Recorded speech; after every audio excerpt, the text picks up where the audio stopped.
Alright, what is up guys? If you're watching this, you probably have a little diesel engine and you probably just ran it out of fuel. So the Kubota here won't start.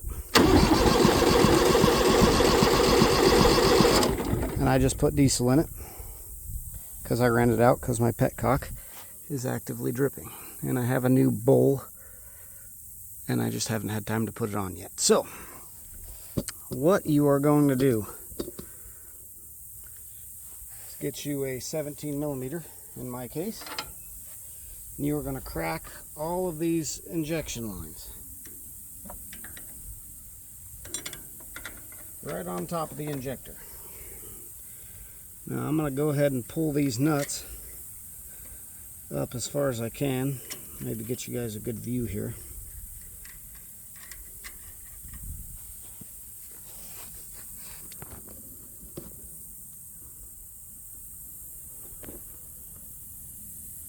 Alright, with that, when you run out, your injection pump sucks air. So now your injection pump is full of air. You cannot pump fuel until you get the air out of there. So by loosening these, getting the lines off there, you can give the air somewhere to go. So in this case, this Kubota has a decompression lever right here, which will take almost all the strain off the starter, which will help it spin faster, and you won't burn your starter up trying to get the air out.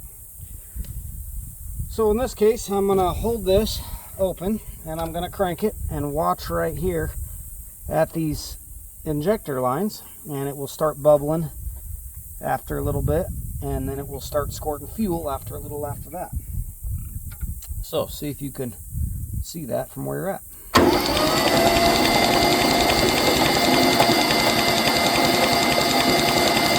So you can see all the white bubbles coming out. That's all your air out. It should start squirting a pretty good amount of fuel when you get fuel in through the injection pump.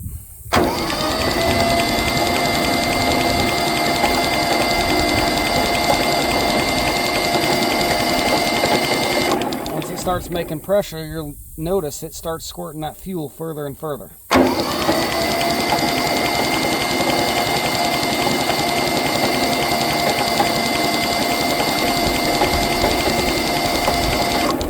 Once you get the majority of the air out, I don't know if you guys can see it, but on this front one here, it's actually squirting fuel pretty high.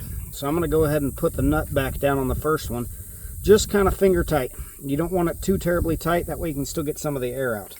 The middle one's closed, so I'm just going to set the nut on there.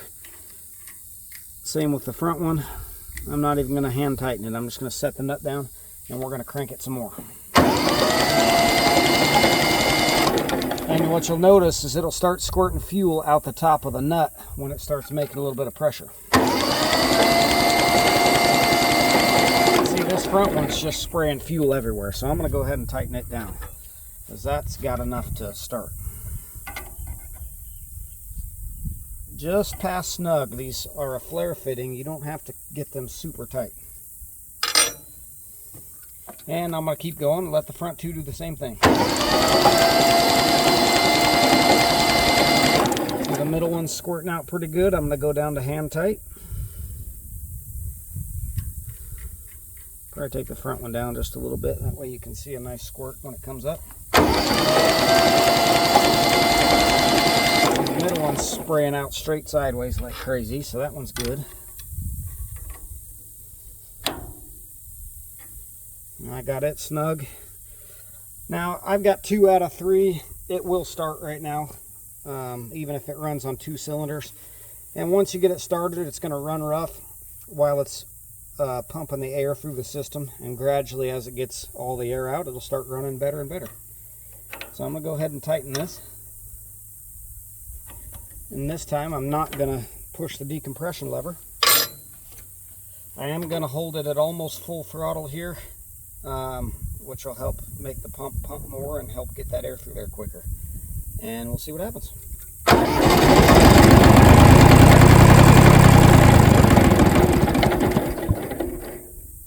You can see it died almost immediately, so we're going to try again.